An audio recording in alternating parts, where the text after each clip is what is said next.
and speaking to those who help create, conceptualize those game plans, speaking to Chris specifically, Chris Armas, where do you see him? I know you guys sometimes don't like to talk about these accolades and this and that, recognitions at the end of the year, and just focus on what comes next. But in terms of what Chris has done ever since he's come to this club, from where it was in 2023, down in the dumps, to where Chris has taken this group now. Oh, are you doing it? He's coach of the year. Oh yeah, there it is. I was gonna bring it up too, because I don't want to start a fire or something, but I wanted to bring it up. You see so many people talking about different coaches around the league and what they've accomplished, and they should be coach of the year. How can you look any further than what we're doing here?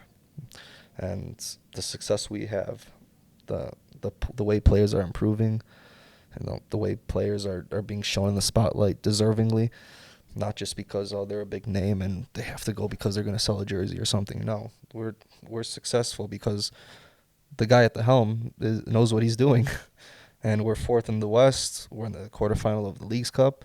Yeah, the success of a team is always going to bring the personal accolades, and I think Chris should for sure be in top 5 at least, coach of the year candidate. If it was handed out right now, how is he not?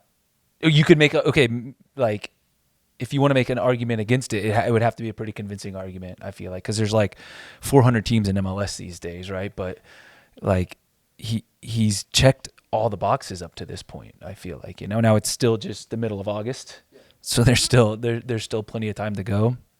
Maybe I'm a little biased, but maybe I am too. But yeah, he gets up in the morning and runs through a brick wall, I'm telling you. And every single person down there and up here, I feel like would run through a brick wall for him because of the way he is, the human side that he is so important to him. Let's start it right here. What is it, August 14th?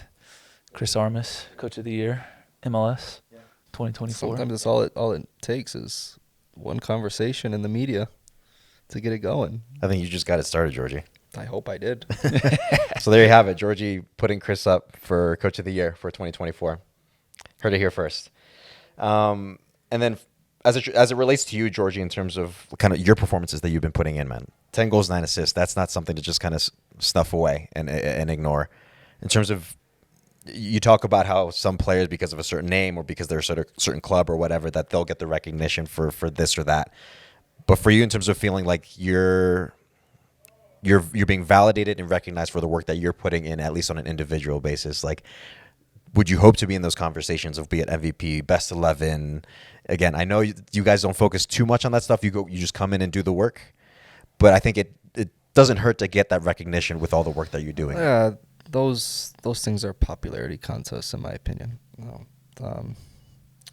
And it started 2 years ago, my last year in Montreal, when that's when I cared about those things. And I was number 1 in the MVP ranking in June, and I wasn't called into the All-Star game.